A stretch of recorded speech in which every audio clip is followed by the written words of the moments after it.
even to define diversity in the way that it's being defined, it's not only technically incorrect, I do believe that it's racist and misogynist, or sexist, not misogynist. And the reason for that is that, like, there are different, you can break people up into groups in various ways, and so one of the consequences of breaking them up in some ways is that you break them up in ways so that there's a difference between group A and group B. There's an actual difference. Maybe it's a difference in wealth, or who knows, like, because it depends on how you break them up. But the scientific evidence on this is clear as well. Even if you take the relatively large differences that exist between some groups, so here's an example, there's actually quite a large difference between men and women in terms of what their intrinsic interests are. This is something James Damore tried to point out and was pilloried for it.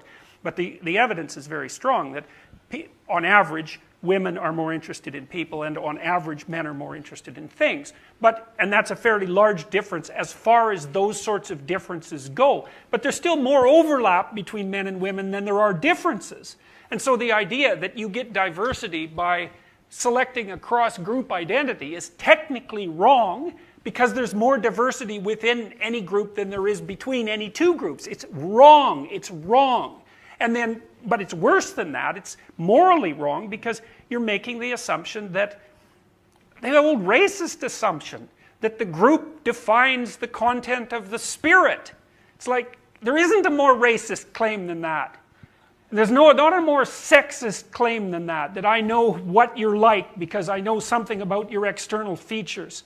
It's like, how the hell did we ever get to the place where we thought that had something to do with diversity?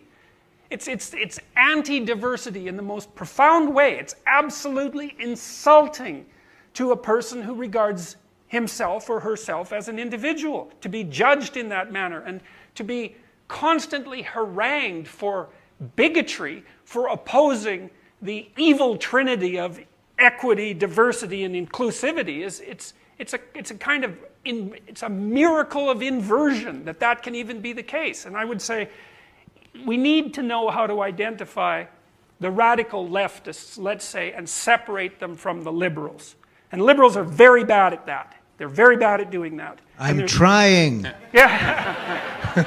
So I would say, here, those three words, if you hear people mouth those words, equity, diversity, inclusivity, you know who you're dealing with.